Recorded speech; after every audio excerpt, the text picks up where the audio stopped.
اللہ کائنات شیر خدا علی المرتضیٰ، کیا بات ہے اس شیر خدا کی. کتب حدیث میں سب سے زیادہ فضیلت کی حدیث ہے مولا علی شیر خدا کی. کیا شان پائی ہے، کیا مرتبہ پایا. 9 سال عمر کی جب کلمہ پڑھا تھا. ویسے میرا تو خیال یہ ہے کہ یہ شروع سے کلمہ پڑھتے تھے اس لیے کہ پہلے ہی حضور کی گود میں ہے. 9 سال کی عمر کی جب باقاعدہ حضرت علی نے کلمہ پڑھا. 9 سال کی عمر. اللہ کے محبوب نے نا کل صحابہ کو بٹھا کے کہا، اپنے کل رشتہ داروں کو، اہل قریش کو، کہ میں اللہ کا رسول ہوں تو کون کون میرے ساتھ چلے گا. کھانا کھانے سارے آ گئے. جب کہا تعاون کون کرے گا تو سب چپ کر گئے. جب کہا میں اللہ کا رسول ہوں تو پیچھے کون چلے گا. آگے لگ کے چلنا بھی آسان ہوتا ہے، ساتھ مل کے چلنا بھی آسان ہوتا ہے. مشکل ہوتا ہے پیچھے پیچھے چلنا، وہ مشکل ہوتا ہے. وہ نہیں لوگ چل پاتے. کون پیچھے چلے گا، میں اللہ کا نبی ہوں. تو صاف سن گیا، لوگ خاموش ہو گئے. تو حضرت علی کہتے ہیں میں چھوٹا تھا، قد بھی میرا چھوٹا تھا، عمر 9 سال تھی، کھجور کھا رہا تھا، کرتا لمبا پہنا تھا. جب کوئی نہ بولا تو حضرت علی کہتے ہیں میں نے پوری کھجور بھی نہیں کھائی، ابھی منہ میں تھی، باقی کی میں نے ویسے ہی ساری نکال لی، بعد میں کھا لوں گا. وہ کھجور میں نے جیب میں ڈال لی کہ دیر نہ ہو جائے. اور آپ فرماتے میں پنجوں کے بل کھڑا ہو گیا اور میں نے دونوں بازو کھڑے کر کے کہا یا رسول اللہ یہ نہیں نہ بولتے. ابو لہب عتبہ عتیبہ شعبہ ابو سفیان نہیں نہ بولتے تو نہ بولے. حضور آپ پریشان نہ ہو، انا حافظوں کا یا رسول اللہ، انا ناصروں کا یا رسول اللہ. حضور میں ہر دشمن کے مقابلے میں آپ کی حفاظت کروں گا، دین کے ہر کام میں آپ کی مدد کروں گا. کہاں حضرت علی نے دوستی لگائی، کہاں 9 سال کی عمر کہاں دوستی. پانی پر سہیلیاں رنگا رنگ کھڑے اور پریا اس کا جانیے جس کا حضور میں. اور پھر حضرت علی ہر میدان میں آپ کو نظر آئے. ہر بدر میں بھی مولا علی، احد میں بھی مولا علی، خندق میں بھی مولا علی. خیبر والے دن آنکھیں دکھتی تھی اور میرے حبیب نے فرمایا اسے بلاؤ، جھنڈا بھی اسے دینا ہے اور فتح بھی اللہ اسی کے ہاتھ پہ عطا فرمائے. یعنی تکلیف بھی تھی، آنکھیں دکھتی تھیں. حضرت علی بظاہر بیمار تھے لیکن حضور نے فرمایا جو انہوں نے وعدہ کیا وہی آئیں گے، میدان میں نکلیں گے. ہر صحابی شان والے. حضرت ابوبکر صدیق کے مقام کو کون پہنچ سکتا ہے. جناب عمر، جناب عثمان، طلحہ و زبیر، ہر ایک کی کیا بات ہے. لیکن میرے نبی کریم علیہ السلام نے ہر میدان میں انہیں یاد کیا، وہ ہر میدان میں پہلی صف میں نظر آئے. 63 سال عمر تھی حضرت علی کی. کوفے کے بازار سے گزر رہے تھے، ایک کافر نے آ کے خنجر مارا اور جناب علی المرتضیٰ شیر خدا کی داڑھی سے جب خون نکلا نا، وہ 9 سال کی عمر میں وعدہ کیا تھا کہ میں دین کا مددگار بنوں گا. اور جب 63 سال کی عمر میں زخم لگا کوفے کی گلی میں، جناب علی نے اپنا خون دیکھا اور جب زمین پہ گر رہے تھے تو پتہ کیا کہہ رہے تھے، فزت برب الکعبہ. لوگوں رب کعبہ کی قسم میں کامیاب ہو گیا، میں نے آج اپنا وعدہ نبھا دیا. لا سجنا اسا توڑ نبھائی، لا سجنا اسا توڑ نبھائی تے جان دتی راہ تیرے. ختم ہو گئی بات. لا سجنا اسا توڑ نبھائی. عشق لگا سی کھیڈاں کھیڈ دی تے پھر مینوں کھیڈاں بھول گئیاں. میں کجل پایا سی یار دے ویکھنے، پھر اودی یاد وچ روندے آئی. ڈل گئیاں تے حیدر شاہ اس گلی کدے بھی نہ رلدی، پر ہن تے رل گئیاں تے بلے شاہ دی ہو جانے. سانو اپنی توڑ نبھا لیندے. عزیزو یاد رکھو اللہ سے رشتہ نہ ہر لمحہ نبھاؤ. میں نے جمعے والے دن بھی کہا تھا کہ مجھے سمجھ نہیں آتی کہ شب برات کو لوگ رو رو کے دعا مانگتے ہیں. میں نے معراج شریف کی رات زیادہ دعا نہیں منگائی. میں کہتا ہوں کہ اتنا مسلمان ساری رات رو رو کے دعا مانگتا ہے تو سویرے کرپشن تو پھر بھی نہیں ختم ہوتی. توبہ کا ترجمہ یہ ہے کہ پچھلے گناہوں پہ شرمندہ ہوں تو آئندہ نہ کرنے کا وعدہ کرتا ہوں. یہ توبہ ہے. یہ بولیے آپ دیکھیں نا ہر مسجد میں رش ہے، اللہ کا فضل ہے. ہم تو ویسے چھوٹے لوگ ہیں لیکن الحمدللہ تعالیٰ یہاں بھی کوئی جگہ نہیں بیٹھنے اٹھنے کی. لیکن کیا یہ رسم ہے کہ استغفر اللہ رو رو کے دعا مانگی اور سویرے اسی طرح جھوٹ بولنے کا ارادہ چھوڑا ہی نہیں، فریب چھوڑا ہی نہیں؟ یہ کوئی رسم ہے؟ یہ بیعت نہیں کرنے آئے ہیں مسجد میں. ایک دستک دے رہا ہوں، آپ کو سمجھا رہا ہوں. توبہ کا مطلب یہ ہے کہ آج کے بعد جھوٹ نہیں بولوں گا، آج کے بعد غیبت نہیں کروں گا، آج کے بعد حرام نہیں کھاؤں گا، کسی مسلمان کو تکلیف نہیں دوں گا، ماں باپ کو نہیں ستاؤں گا، کسی کی عزت کو نہیں اچھالوں گا. یہ توبہ کا من ہے. لیکن ساری رات ہوتے رہے اور سویرے پروگرام یہ ہے کہ دکان پہ جاؤں گا تو جھوٹ بولوں گا، کم ناپوں گا، کم تولوں گا. تو یہ توبہ ہے؟ دیکھیں نا مجھے پتہ چل جائے کہ ایک بندہ میرے سامنے آ کے کھڑا ہوا ہے پر وہ جھوٹا ہے، وہ میری تعریفیں کر رہا ہے پر جھوٹا ہے، مجھے غصہ آئے گا کہ نہیں آئے گا؟ لیکن اللہ رسول کی بارگاہ میں ساری رات رو رو کے ہائے ہائے کرنا، سویرے پھر وہی پروگرام. میرے رسول کریم نبی رحمت علیہ السلام، مکے کا زمانہ اسلام پر غربت تھی، کمزوری تھی. قبیلہ زبید کا ایک شخص مکے آیا، زبیدی. ایک مکے میں منڈی لگتی تھی، اس کا نام تھا حضورہ. یہ جو حضورہ منڈی تھی، اس منڈی پر ابو جہل کا قبضہ تھا. آج کا تو نہیں قبضہ ہوتا منڈیوں پر کسی کا. حضورہ نامی منڈی پہ نا ابو جہل کا قبضہ تھا. اونٹ بڑے خوبصورت تھے، شاندار تھے. اس نے کہا میں نے بولی دینی. ابو جہل نے اعلان کیا خبردار کوئی بولی نہ دے. بڑی دور تھا قبیلہ زبید، وہ آدمی واپس لے جا نہیں سکتا تھا، مجبور ہو گیا. ابو جہل کہنے لگا چوتھا حصہ قیمت دوں گا، اونٹ تمہیں دے کے جانے پڑیں گے، یعنی اگر لاکھ کے ہیں تو 25,000 کے دو. بندہ بڑا پریشان ہوا. چودھریوں سے بات کی تو کہنے لگے بدماش بڑا ہے، ہم شریف لوگ ہیں. شریف اور بزدل میں بزدلی کو شرافت کا نام نہ دو. پکی بات کر رہا ہوں, شریف اور بزدل میں شریف ضرور بنو پر بزدل نہ بنو. جی ہم بھی شریف لوگ ہیں جی, وہ کیا مطلب. کوئی پاس نہ آیا, وہ بیچارہ نہ کونے میں بیٹھ کے رونے لگ گیا, کہنے لگا میں کدھر جاؤں یارو, میں واپس بھی نہیں لے جا سکتا, اور چوتھے حصے میں دے کیسے جاؤں, اتنا نقصان. وہ رو رہا تھا تو کہ حضرت زید بن ارقم نے سن لیا. آپ فرمانے لگے کیوں ہوتا ہے؟ کہنے لگا یار میں نے تو اہل عرب کی تعریف سنی تھی, میرے ساتھ کھڑا ہی کوئی نہیں ہوتا. تو آپ فرمانے لگے تو نے عربی دیکھا ہی کب ہے؟ اگر کائنات کا حسین و جمیل عربی دیکھنا ہے تو جہاں حرم مکہ میں بیٹھا ہے. مکھ چند بدن شاہ شامی ہے تے متھے چمک دی لاٹ نورانی, کالی زلف تے اکھ مستانی, مخمور اکھی ہے نا مت بڑیاں سبحان اللہ. ما اجمل کا ما احسن کا ما اکمل, کتھے میرے علی تے کتھے تیری ثنا, مشتاق اکھی کتھے جا. تم نے دیکھا کب ہے؟ اگر عربی دیکھنا نا تو وہ بیٹھا ہے. جا کے حرم میں ٹیک لگائے, مظلوموں کے والی, غریبوں کے ماں باپ, رسول رحمت, ایک سادی سی چادر اوڑے حضور بیٹھے تھے. حضور بیدی قطع میں آیا, نبی کریم کو بات سنائی. حضور فرمانے لگے ائی نال جامن کا, او کدھر ہے تیرے اونٹ؟ عرض کی حضور وہ وہاں ہیں. فرمایا چلنا. حضور کوئی بولی نہیں لگا رہا, کوئی خرید نہیں, ابو جہل گنڈا پڑا اس کے ڈر سے سہم گئے. حضور فرمانے لگے چلنا, میں بولی لگاتا ہوں. اور دیکھو نرخ بازار محبت کا انوکھا ہو گیا, خود خریداروں شامل آ کے مولا ہو گیا. نبی کریم نے حضرت صاحب بن ابی وقاص کو بلایا, حضرت عمر کو, حضرت ابو بکر کو, مدد کے لیے نہیں. حضور فرمانے لگے میری جیب میں پیسے تھوڑے ہیں, ظاہری طور پہ تھوڑے ہیں, ورنہ تو کائنات کے خزانوں کی کنجیاں حضور کے پاس. تھوڑے تھوڑے پیسے دو بھی بولی دے رہی ہے, سب سے پیسے لیے چلو بولی لگانے چلے. حضور آئے, اللہ اکبر, یہ میرے رسول کا طریقہ ہے, آؤ ذرا تھوڑی دیر کے لیے سوچیں. ابو جہل بیٹھا ہے بڑی مسنت پہ, قربان جاؤں مدینے والے ابھی. وہ زبیدی کہتا ہے اس کے کپڑے مہنگے تھے, حضور کے سادے تھے. اس نے بڑی پگڑی باندھی تھی, حضور کی سادی تھی. کہتے ہیں وہ آنکھیں اٹھا کے بات کرتا, مدینے والے نبی آنکھیں جھکا کے بات کرتے. وہ بولتا جاتا, حضور تھوڑے تھوڑے سادے سادے ٹھہر ٹھہر کے جملے بولتے. کہتے ہیں نبی کریم علیہ السلام اس کے ساتھ آ کے حضور بیٹھ گئے اور فرماتے ہیں میرے رسول کریم نے اپنا جبہ سیدھا کیا, پگڑی کو حضور نے سیدھا کیا, فرمایا چل لگا بھائی بولی. ایک اس نے لفظ بولے, پھر حضرت ابو بکر نے بولی دی, پھر حضرت عمر نے دی, پھر سعد بن ابی وقاص نے دی, پھر زید بن ارقم نے دی, پھر رسول کریم نے دی. وہ کہتا ہے جتنے میں بیچنا چاہتا تھا نبی پاک نے ڈبل میں میرے اونٹ خریدے, ڈبل میں اونٹ خریدے میرے رسول. سلام اس پر کہ جس نے دشمنوں کو بھی قبائیں دی, سلام اس پر کہ جس نے گالیاں سن کر دعائیں دی. اور میرے اعلیٰ حضرت کہنے لگے جاؤ جا کے اعلان کر دو, غمزدوں کو رضا مجدہ دیجئے کہ ہے بے کسوں کا سہارا ہمارا, بے کسوں کا سہارا. جاؤ غمزدوں کو رضا مجدہ دیجئے کہ ہے بے کسوں کا سہارا. رسول کریم صلی اللہ علیہ وسلم نے نا خریدا مال, اور حضور سید عالم وہاں سے نکلے, اور نکلتے وقت حضور فرمانے لگے وہ جال تیری آج شکایت آئی ہے, آج کے بعد نہ آئے. مکہ سارا اس کے ساتھ ہے, حضور کی مخالفت ہو رہی ہے, 40 لوگ ہیں صرف کلمہ پڑھتے, اور دین کا کام دار ارکم میں قید ہو کے کرنا پڑتا ہے. لیکن جب ظالم کے خلاف نکلے ہیں تو پھر دار ارکم میں بند ہو کے نہیں, پھر میدان میں نکلے, اور فرمایا آج کے بعد تیری شکایت نہ آئے. کہنے لگا جی بالکل نہیں آئے گی, میں آپ کا موقع نہیں دوں گا. حضور چلے گئے تو پیچھے سارے کافر اس کے گرد اکٹھے ہو گئے, کہنے لگے ہم پہ تو بڑا روب ڈالتا ہے, اب تجھے کیا ہوا, پانی ہو گیا, تو کیا کون سا سانپ سون گیا, بولا ہی نہیں. کہنے لگا مجھے لات و منات کی قسم, جب مصطفیٰ کریم میرے پاس آئے تو ان کے ساتھ ایسی طاقتیں تھیں, نیزے تھے, بچیاں تھی, بھالے تھے. مجھے لگتا تھا میں نے سی کی تو میرے ٹکڑے کر دے. کہنے لگے جہاں پاگل ہو گیا, ان کے پاس تو چھڑی بھی کوئی نہیں تھی, وہ تو خالی ہاتھ ہیں, بکواس کرتا ہے, کچھ بھی نہیں تھا. کہنے لگا مانو نہ مانو, ان کے پاس بڑا کچھ تھا. اور اگلی بات جو اس نے کی وہ تاریخ میں محفوظ ہے, وہ تاریخ میں محفوظ ہے, وہ تاریخ میں محفوظ ہے, وہ تاریخ کا حصہ ہے. ابو جہل کہنے لگا اٹھتے ہی کہ مجھے لگتا ہے جب تک محمد ابن عبداللہ موجود ہے یہ ہمیں ظلم نہیں کرنے دیں گے, یہ ہمیں کوئی زیادتی کرنے, تاریخ میں محفوظ ہے جملہ ابو جہل کا. کہنے لگا جب تک یہ موجود ہے ہمیں کوئی زیادتی کرنے. حضرت فرمایا کرتے تھے زندہ نبی کے ماننے والوں زندہ بن کے زندگی گزارو, زندگی زندہ دلی کا نام ہے, مردہ دل کیا خاک جیا کرتے ہیں, جو قومیں سر اٹھا کے جیتی ہیں وہ زندہ ہوتی ہیں. اس لیے اپنی زندگی میں حق کے خود اختیاری پیدا کریں, جینا سیکھیں, لڑنا سیکھیں, میدان میں رہنا سیکھیں. سہم کے وقت نہیں گزرے گا, ظلم سہنے سے بھی ظالم کی مدد ہوتی ہے. لہذا حق لینا سیکھیں, حق پر کھڑے ہونا سیکھیں, اپنے مزاج میں یہ باتیں پیدا کریں. مجھے خاتون نے پوچھا, میرا بھائی کہتا ہے حصہ لے لے, پھر میرے مرے کا منہ نہ دیکھنا. میں کہ پتر تو حصہ لائے نہ منہ دیکھی ہوگا, کوئی ضرورت نہیں, ایسے ظالم کا منہ ویسے بھی نہیں دیکھنا چاہیے جو بہنوں کا حصہ کھا جائے. میں نے کہا تو منہ دیکھنے کی کوئی ضرورت ہے, یہ کوئی بلیک میلنگ ہے. ابا کہتا ہے حصہ لے لو منہ نہ دیکھنا. میں کہا بالکل نہ دیکھی, تو بلکہ آگ میں دیکھنا بھی نہیں جانتی. تو ابتدا اللہ رسول نے مقرر کیا میرا حصہ. کیا فلسفہ ہے ہمارا, جو بات غلط ہے اس پہ لوگوں کو بلیک میل کرتے ہو. جائز بات پہ ڈٹنا سیکھو. آپ جب ڈٹ جاتے ہیں نا تو پھر اللہ مدد کرتا ہے, پھر اللہ متتنزل علیہم الملائکہ, پھر اللہ فرشتے بھی نازل کرتا ہے. حضور نے فرمایا جو جان کی حفاظت کرتے مر گیا وہ بھی شہید, جو مال کی حفاظت کرتے مر گیا وہ بھی شہید, جو دین کی حفاظت کرتے مر گیا وہ بھی, جو خاندان کی, اپنے گھر کی, اپنے بچوں کی حفاظت کرتے مر گیا وہ بھی. اتنا بڑا درجہ حضور نے بیان کر دیا ہے.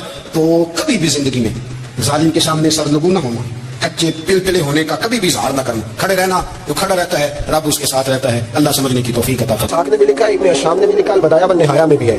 کچھ تو لوگ ایک دو کر کے مسلمان ہوئے نا, کچھ قبیلوں کے قبیلے مسلمان ہوئے. बनु अराश एक कबीला था, उसका एक शख्स मुसलमान हुआ, फिर सारा कबीला मुसलमान हुआ। वो कहते हैं मैं ना मक्का मुकरमा आया। ये वो दौर था जब नबी पाक अलैहिस्सलाम ने अभी ऐलान नबूवत फरमाया था, और वो इस्लाम पर गुर्बतों के दिन थे। सारा मक्का जब जत्था हो जाता है फिर तो बंदे की बड़ी बात होती है ना, और जब एक एक दो दो संगी हो तो फिर मुश्किल होता है। गुर्बतों के दिन थे। कहते हैं मैं मक्के आया, मैं छोटा सा कारोबारी था, व्यापारी था, ताजर था। मैं गाँव से जानवर खरीदा करता था, शहरों में बेचा करता था। कहते मैंने ना 2 ऊँट या 2 घोड़े, मुख्तलिफ कुतुब में मुख्तलिफ लफ्ज मिलते। कहते वो 2 ऊँट मैं गाँव से लाया, मक्के में मैंने बेचने थे। जब मैं मक्के पहुंचा तो पहली मुलाकात ही अबू जहल से हो गई। मुझे कहने लगा यहाँ एक शख्स ने दावा किया नबूवत का, उसके करीब नहीं जाना। कहते मैंने कहा यार मुझे तो पता भी नहीं था, ये तो तारुफ तुमने कराया है। तो कहने लगे उनके करीब नहीं जाना। कहते मैं बड़ा कम दाएं बाएं तो आता था, मक्के मेरा कम आना जाना रहता था, करीब नहीं जाना। मैंने कहा चलो नहीं जाते। कहते उसे ऊँट पसंद आ गए, उसने खरीद लिए। मैंने कहा पैसे? तो कहने लगा कल दे दूंगा। अगले दिन मैं उसके घर लेने गया तो कहने लगा कल दूंगा। होटल भी नहीं होते थे, परदेसी बेचारे, बड़े उनके लिए मुश्किलात होती थी किसी दूसरे शहर में रहना। कहते मेरी कुल जमा पूंजी भी वही थी जो मैंने लगा दी। तीसरे दिन मैं गया तो मैंने कहा यार मेरे पैसे दे, मैं गरीब आदमी हूँ और मेरे तो बच्चे इंतजार कर रहे हैं और मैं सड़क पे सो के वक्त गुजारता हूँ, मेरे पैसे देना जाऊँ। कहते मैंने दबा के बात की तो अबू जहल कहने लगा जा दौड़ जा, जहाँ से मिलते हैं ले ले। कहते परदेश था, इंशाल्लाह परदेसी कोई भी न थी, कख जिन्हें तो पारे। कहते हैं कि मैं परेशान हो गया। कहते जा दौड़ जा। मैं कांपने लगा। मैंने लोगों से पूछा चौधरी कहाँ बैठते हैं, सरदार कहाँ? उन्होंने कहा हरम मक्का में जो टोलियां बना के बैठे वो हमारे सरदार ही हैं। कहते मैं वहां पहुंचा, उतबा, उतैबा, शैबा, अखनस बिन शुरैक, अबू सुफियान सब बैठे। मैं करीब गया, मैंने कहा मक्के के सरदारों, मैं तुम्हारे शहर में लुट गया, मेरे लिए मुश्किल बन गई। कहा क्या हुआ? कहने लगे एक आदमी ने मुझसे 2 ऊँट खरीद लिए, वो मेरी कुल कमाई थी, पहले तो आजकल करता रहा, अब कहता जा दौड़ जा, कुछ नहीं है, मेरी मदद करो। कहते उतबा बोला, कहने लगा किसकी ताकत है हमारे होते हुए तेरे पैसे दबा दे। कहते जब उसने ये कहा तो मेरे अंदर उम्मीद की किरण चमकी कि मेरे मिल जाएंगे। कहते कौन है बता? मैंने कहा कि अबू जहल। कहते उसने साथ ही ना गर्दन झुका ली, कहने लगा ओहो वो तो बहुत बड़ा गुंडा है, वो कहाँ उलझ गया, वो तो पैसे नहीं मिलते। कहते हैं अब तो मेरे पांव तले जमीन निकल। ये ताजर ना जब डूबता है तो खुदकुशी करता है, इसलिए कि जब किसी इंसान की कुल पूंजी, एक ताजर के साथ बहुत सारे लोग वाबस्ता होते हैं, कि दौलत की मोहब्बत ना समझे, इसको बहुत बड़ा उलझाव होता है। और हमारे यहाँ जब लोग रोज पे होते हैं तो सज्जन भी बड़े होते हैं, और जब इंसान डूबने लगता है तो उसका हाथ भी कोई नहीं थामता, सारी उम्र ही आटा खुद है, लखा कीते नहीं पेड़े, वक्त आया थे मोहम्मद बख्शा कोई नहीं बैठा नेड़े। आपको पता है कुछ करीब भी नहीं आता गुर्बत के दिनों में। कहते हैं मैं कांपने लगा, अब मैं क्या करूंगा, मेरी बेटियां मेरे बच्चे तो रोएंगे, इधर देखना मेरी तरफ। कहते हैं सामने ना बैतुल्लाह शरीफ के साथ टेक लगा के आमिना के लाल बैठे, सादा सा लिबास, सादा सा। हुजूर ना कोई तस्बीह पढ़ रहे थे। उतबा ने माज़अल्लाह सुम्मा माज़अल्लाह नकल कुफ्र कुफ्र ना बाशद फबती कसी मजाक किया। कहने लगा वो ने बैठे ना वो तेरा मसला हल कर सकते हैं वो। कहते उसने ये कहा और बाकी हंसने लगे। मुझे समझ ना आई कि भेजते भी हैं और हंसते भी हैं। उन्होंने तो माज़अल्लाह मजाक किया ना कि आजकल तो बड़ा सारा मक्का मुखालिफ है, तो वो कैसे जाएंगे, अबू जहल सबसे बड़ा मुखालिफ है। कहते मैं ना आहिस्ता आहिस्ता करीब गया हुजूर। गरीब आदमी डरता है ना बेचारा, वजीरों से भी पीरों से भी कामता रहता है। कहते मैं आहिस्ता आहिस्ता करीब गया और पीछे जाके बैठ गया। मेरा दिल था कि वो फारिग होकर मेरी तरफ देखेंगे, तब मैं डर रहा था, सहम रहा था। लेकिन कहते मैं कुर्बान जाऊं, अभी मैं पूरा बैठा भी नहीं था कि मदीने के चांद ने मेरी तरफ रुख फेर लिया। हुजूर ने रुख फेरा। कहते हैं 2 जुमले नबी पाक ने कहे तो मुझे यूं लगा जैसे परदेश में मुझे मेरी मां मिल गई हो। कहते हैं 2 जुमले, मैं खुल के रोया, 2 जुमले सिर्फ। पहला जुमला महबूब ने फरमाया परदेसी लगते हो, और दूसरा फरमाया परेशान लगते हो। एक बारी मेरी अखियां चो उन्होंने अथरू पूंजे सन, हुण ते चस्का पै गया रोने दा, हुण ते चस्का पै गया रोने दा, हर वेले आहुजारी दा। कहते हैं नबी करीम अलैहिस्सलाम ने जब पूछा तो मैं रोया। मैंने कहा महबूबा मैं आपको जानता तो नहीं, पर परदेश में लुट गया। कहते मैं रोने लगा तो हुजूर ने फरमाया चुप कर, रोने की बात नहीं, मेरे कांधे पे थपकी दी। फरमाया परेशान ना हो। पहला ही जुमला, पूछा भी नहीं काम क्या है, ये भी नहीं बताया मसला क्या है। महबूब फरमाने लगे चुप कर, आंसू पूछ ले, जैसे तू कहेगा ना वैसे ही हो जाएगा। वो गली के इमाम बोले और फरमाने लगे गमज़दों को रज़ा मुजदा दीजिए कि है, गमज़दों को रज़ा मुजदा दीजिए कि है, बेकसों का सहारा हमारा नबी, सबसे औला हो आला हमारा, सबसे बाला हो आला हमारा। कहते नबी करीम अलैहिस्सलाम ने फरमाया जैसे तू कहेगा वैसे ही। कहते फिर हुजूर ना मेरा बाजू पकड़ा और घर लाए, ताल्लुक नहीं पूछा, रिश्ता नहीं पूछा, काम नहीं पूछा। फिर हुजूर ने मुझे चटाई में बिठाया। मैं कई दिनों का भूखा था, दिलों के हाल जानने वाले रसूल ने मुझे सिरका दिया, खाना दिया, शहद दिया, दूध पिलाया। जब मैं सैर हो गया ना और कुछ मुझे तसल्ली हुई तो फरमाने लगे बता तेरा मसला क्या है। मैंने कहा या रसूलल्लाह सल्लल्लाहु अलैहि वसल्लम 2 ऊँट बेचे थे, हुजूर को जानते नहीं अभी तक, 2 ऊँट बेचे थे, खरीद लिए अबू जहल ने, पहले तो आजकल करता रहा, अब कहता है दौड़ जा कोई नहीं। हुजूर प्रदेश में लुट गया, सरदारों के पास गया हूं तो वो कहते हैं वो तो सबसे बड़ा गुंडा है, वो तो नहीं देगा। कहते मैंने बड़ी बातें सुनाई तो महबूब ने हल्का सा जुमला, कख सवाद नहीं मिश्री अंदर, असा खंडा भी चक डिठियां, इन्हां सारियां शैवां नालों गल्लां सजण दियां मिठियां। जिन्होंने करना कुछ नहीं ना होता उनके दावे लंबे चौड़े होते हैं, और जिन्होंने कुछ करना होता है ना वो तो मुख्तसर बात करते हैं। हुजूर फरमाने लगे कोई परेशानी वाली बात नहीं, देने क्यों नहीं पैसे, देगा के वहाँ हल्की सी बात, हुजूर फरमाने लगे चल मैं तेरे साथ चलता हूँ। ये काउंसलर साहब कभी रुका भी नहीं करते तो इनकी मेहरबानी, और टेलीफोन कर दे तो फिर तो वो कहते हैं 3 साल का एहसान तेरे ऊपर चढ़ गया, तो मैंने पूरा शुरू कर दिया तेरे नाम पर। हालांकि जब वोट लेने आए थे तो कहते थे मैं कौन का खादी हूँ, और फिर ये कौन का गरीब आदमी दरवाजे पे जाके बैठता है तो पता चलता है चौधरी सब कुछ पेस्ट कर रहे हैं। फिर पता चलता है ब्रेड ठंडा हो गया था तो गर्म होने गया। फिर पता चलता है कि गाड़ी बाहर आके पूछते हैं गाड़ी कराइए। शर्म करो, शर्म करो। वारस शाह मानता नहीं ना वारसा, रब बेवारसा करके मार दे। अगर अल्लाह ने तुम्हें एहसास दिया तो गरीबों को रोड के मारोगे, शर्म नहीं आती? कल तक कहते थे कौम की खादों में, आज उसी कौम का ये हाल करते हो। तुम्हें हिसाब देना पड़ेगा सुबह कयामत, अल्लाह तुमसे पूछेगा। हुजूर ने फरमाया जिसके जिम्मे अल्लाह ने कुछ लोगों की ड्यूटी लगाई, रियाया बनाया, उसे अपनी रियाया के बारे में जवाब देना पड़ेगा। कहते नबी करीम अलैहि सलाम ने फरमाया चल मैं तेरे साथ चल, कुर्बान जाऊं। कहते हैं नबी करीम ने नजरें झुकाई हैं, सादा सा इमामा, सादा सा लिबास, और सारे रास्ते मैं बातें करता रहा, पर हुजूर ना हल्का हल्का मेरी तरफ देखते पर बोलते कुछ नहीं। कहते मैं रास्ते में सोचने लगा कि वो तो बड़ा गुंडा है और महबूब तो बोलते भी धीमा धीमा है, उसके साथ बात कैसे करेंगे। मैं जब आप इस ज़ौक़ से अल्लाह रसूल की बात लेंगे ना, इस तरह, यानी बंदे का प्याला सीधा ही ना हो और वो खैरात मांगने आ जाए, उसका चेहरा इस तरफ और वो कहे जनाब अगर मेहरबानी हो तो दे दे, नहीं तो मैं जा रहा हूं, तो देता है कोई? उसकी ना वो कैफियत देखकर, उसका ज़ौक़ देखकर, उसका दर्द देखकर, उसका ज़ौक़ दे हुजूर की हदीस से, कुरान की आयत से, जब तक ये वाला ज़ौक़ नहीं होता। यानी हमें सही हदीस में मिलता है कि एक शख्स मदीना तय्यबा में रहते थे और उन्हें पता चला था कि एक बंदे के पास हदीस है पर बंदा दमिश्क में है, तो वो एक हुजूर की हदीस लेने के लिए मदीने से दमिश्क आए और पूछा कैसे आए हो, तो कहने लगे मुझे पता चला आपके पास हुजूर की एक हदीस है, मुझे वो मेरे नबी की बात तो सुना दे।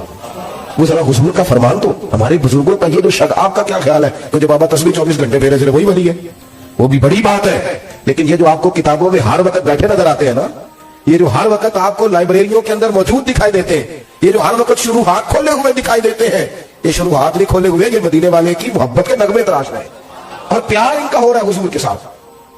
जब तक हम इस ज़ौक़ से दीन, हमारे बुजुर्गों का ना ये एक खासा रहा। आला हज़रत बरेलवी रहमतुल्लाह अलैह से कहा गया कि आप कुरान का तर्जुमा करें, उर्दू में उस तर्जुमे को आप करें ताकि लोग इस्तेफादा कर सके। तो हज़रत बरेलवी ने क्या कहा, ठीक है, बड़े आलिम थे ना, 100 के करीब उलूम जानते थे और दस्तरस रखते थे चीजों पर। उन्होंने ये नहीं कहा कि ये तो मेरी मतलब मुट्ठी का काम है, माज़अल्लाह हो जाएगा। उन्होंने कहा ये बड़ा मुश्किल काम है भाई, कुरान पाक का। फरमाने लगे लिखने वाला भी बावजूद होना चाहिए, जो लिखा रहा है, जो बैठा है, जो इमदाद कर रहा है, जो कागज ला रहा है, जो छुपाई होगी, जो लेके जाएगा, जो लाएगा, हर आदमी तहारत वाला होना चाहिए। फरमाया ये जब छपने जाएगा तो उस वक्त भी सारे आदाब का ख्याल रखा जाए, आम किताब नहीं, अल्लाह का कलाम है। ये ज़ौक़, अजान शुरू, अजान सुनी। एक तो ये कि इन लोगों ने ना बड़े ज़ौक़ से उसको ना बड़े प्रेम से लिया, बड़े प्यार से लिया। हम ना जब तक किताब सुन्नत को उस ज़ौक़ से पढ़ते नहीं, सुनते नहीं और वो खास शौक नहीं पैदा करते, वो चीज ना तबीयत में बैठेगी नहीं।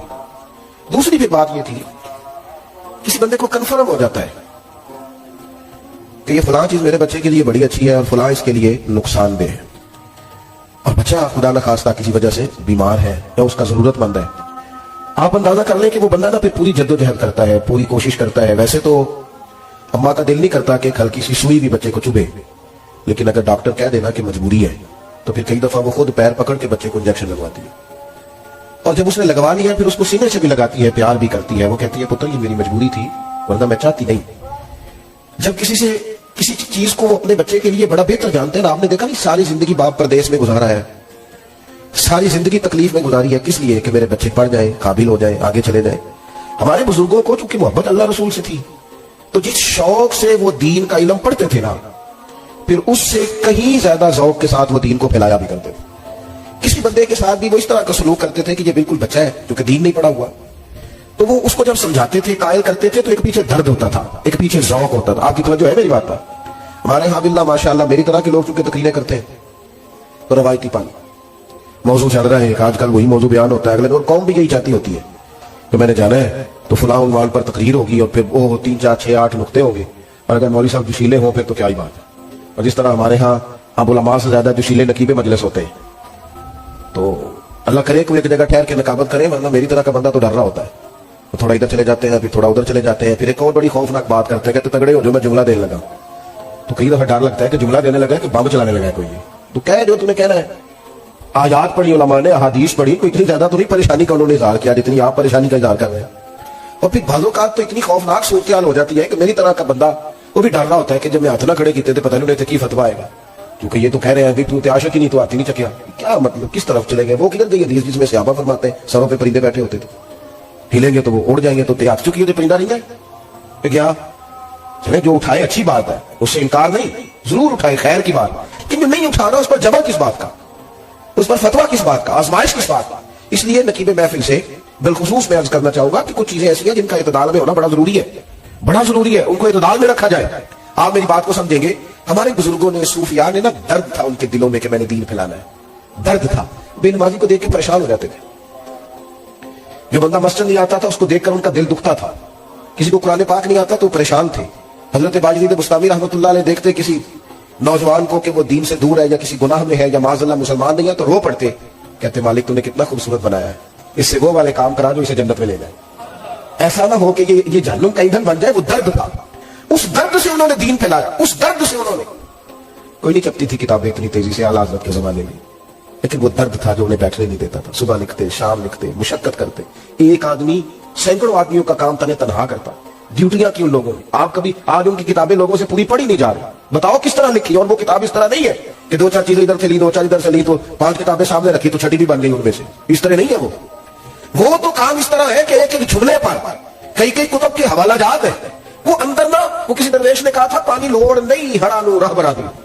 जब हड़ आता है ना, हड़ जज्बे का, तो फिर वो अपना रास्ता बना लेता है। मेरे अजीज, आप याद रखेंगे हमारे बुजुर्गों की तबीयतों में सुबह उठना, सारा दिन ड्यूटी करना, सारा दिन खिदमत करना, जद्दोजहद करना, और दिल में दर्द का होना, ज़ौक़ होना कि लोग दीन वाले हों। ओ माशाल्लाह, माशाल्लाह, जानशीन हज़रत शेखुल हदीस साहिबजादा हामिद रज़ा साहब भी तशरीफ ले आए।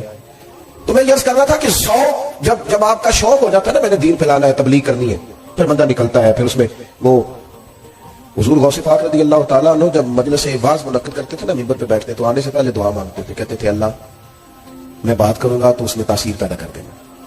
और फिर जब गुफ्तगू मुकम्मल करके लौटते थे तो अर्ज करते थे मालिक अगर कोई मैंने खैर का जुमला कहा है तो फिर इनके दिलों को बदल देना।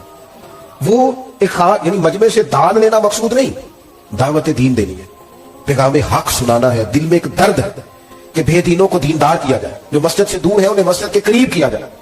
उनको हजरत जुनैद बगदादी फरमाते हैं कि मैं हजरत सली सक्ती रहमतुल्लाह अलैह के साथ जा रहा था, एक जगह कुछ मजमा था, लोग जमा थे। हजरत ने फरमाया बढ़ के देखो क्या है। कहते मैंने देखा एक शख्स ने ना माज़अल्लाह सुम्मा माज़अल्लाह शराब पी है और वो नशे में धुत है एक बड़े अच्छे वज़ादार घर का नौजवान, और वो गिरा हुआ है और वो ऑल फॉल बातें कर रहा है और लोग वहां कुछ तमस्कुर उड़ा रहे हैं और कुछ उसको वैसे देख रहे हैं तो मजमा लग गया। कहते हजरत सली सक्ती रहमतुल्लाह अलैह को मैंने आके अर्ज़ की हुज़ूर चले, एक आदमी ने शराब पी है और उसकी हालत गैर है तो लोग उसको देख रहे हैं। तो फरमाने लगे जुनैद क्या बात करते हो, इस हाल में छोड़ के चले गए। और बंदा है मोमिन को कहते हैं हजरत अपनी छड़ी पे सहारा लेते हुए एक साइड से मेरा बाजू थामते हुए उस शख्स के करीब आए। और चूंकि लोग बुजुर्गों का हया करते थे, जितने लोग खड़े थे चलो अपना अपना काम करो, लोग सभी रुखसत हो गए। शेख मुझे कहने लगे एक प्याले में पानी तो लाओ। कहते मैं पानी लाया तो हजरत ने अपने बूढ़े हाथों से उसका मुंह धोया, फिर उसके सर पे थपकी दी और कहा बेटा घर जाओ। और जब उठे मैंने उठते उठते उनकी दाढ़ी पर उनके आंसुओं को गिरते देखा। रो के कहने लगे मालिक मैं कमजोर बंदा हूं, बेबस हूं, मैं मुंह धो सकता हूं, दिल तो नहीं ना धो सकता। मेरी जो हैसियत थी उसके मुताबिक मैंने ड्यूटी कर दी, मैं मुंह ही धो सकता था, वो मैंने धो डाला। दिल तेरे दस्ते कुदरत में है, मेहरबानी फरमा दे। हजरत जुनैद फरमाते अगली सुबह जब तहज्जुद की नमाज के लिए हम पहुंचे तो वो जो कल असल का शराबी था आज तहज्जुद की नमाज के लिए बैठा था। तो कहते फिर भी कोई बात नहीं जतलाई। जब एक कोने में बैठ गए तो जवान उठ के आया और हजरत के घुटने पे हाथ रख के रोया। कहने लगा बाबा तेरी दुआ में बड़ा असर है, कल तूने मुंह धोया था तो करीम रब ने दिल भी धो डाला है, करम हो गया। हमारे बुजुर्गों की जो तबलीग थी उनका दर्द था, उन्हें सोने नहीं देता था। वो दर्द वो लेके निकले ना। सब जानते थे मदीना तय्यबा में तदफीन और जन्नतुल बकी की सआदत कितनी बड़ी बात है, लेकिन निकले ना सहाबा। वो कभी किसी शहर में कभी किसी शहर में तेरी तलाश में फिरा मैं जंगल पहाड़ और दश्त में। किस ज़ौक़ से उन्होंने, दाता साहब भी सैयदजादे शहजादे हैं, औलाद रसूल हैं, उनका घर में भी उनके लिए बड़ा एजाज था। पर रावी किनारे आके पत्ते खाने की क्या जरूरत थी, हिंदुओं से रोड़े और पत्थर खाने की क्या जरूरत थी। पर तेरी तलाश में फिरा मैं जंगल पहाड़ और दश्त में। अब उस बनाया जा रहा है ख्वाजा अजमेर का, मनों के हिसाब से लंगर पकता है। वरना तारीख तो ये है कि ख्वाजा साहब यहाँ खैमा लगाते थे तो कहा जाता था उखेड़ो, तो वो आगे जाके लगा लेते थे। उनसे कहा जाता था उठाओ तो वो उधर जाके लगा लेते थे। उनसे कहा जाता था यहां से उठाओ, वो बैठे रहे। उन्होंने ड्यूटी की, काम की। उन सारी तेज आंधियों के बीच उन्होंने आजान पढ़ी और इतनी पढ़ी कि उस आजान पर नमाजियों में ख्वाजा कुतुबुद्दीन बख्तियार काकी भी आए, उन्हीं नमाजियों में बाबा फरीद भी आए, انہی نمازیوں میں ناگپور کے درویش بھی آئے اور پھر انہی نمازیوں میں سلطان شہابالدین غوری دعوت اس طرح دیتے ہیں, تبلیغ اس طرح کرتے ہیں کہ وہ بالکل آئی نہ. میں رمضان شریف سے ایک جمعہ پہلے ممبر کی طرف بڑھ رہا تھا تو ایک جوان نے نا میری ویس کوٹ کی جیب میں رکا ڈالا. تو میں نے سوال ہوگا یقیناً گفتگو شروع کرنے سے پہلے وہ میں نے رکا کھولا تو کہنے لگے پیر صاحب اسی کچیاں نمازیاں بھی مسیطے ہونے پکے آخیا کہ ذرا سانو گھورن نہ زیادہ یہ بڑا گھورتے ہیں اور اندر آتے ہی یہ کہنا شروع کر دیتے ہیں فصلی بٹیرے بھی آ گئے جو کہ میری جگہ اتنے میں روز بہنا تو ایک مہینے نہیں آیا. نہ ایسا کرے, اللہ کے حضور دعا کیوں نہ کرے کہ جو آیا ہے رب اس پہ فضل فرمائے اور وہ آ جائے. تھوڑی گنجائش کیوں نہ دے, تھوڑا پیار کیوں نہ کرے.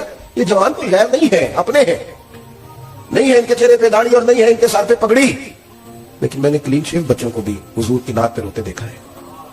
میں نے انہیں بھی اسی درد کے ساتھ اسی ذوق کے ساتھ محبوب کی یاد میں تڑپتے دیکھا ہے. اس پر کوئی کسی کا قبضہ ہے کہ میں پگڑی داڑھی والا ہوں تو میرا قبضہ ہو گیا؟ ہمارے صوفیاء کا اللہ والوں کا خاص اسلوب دعوت رہا.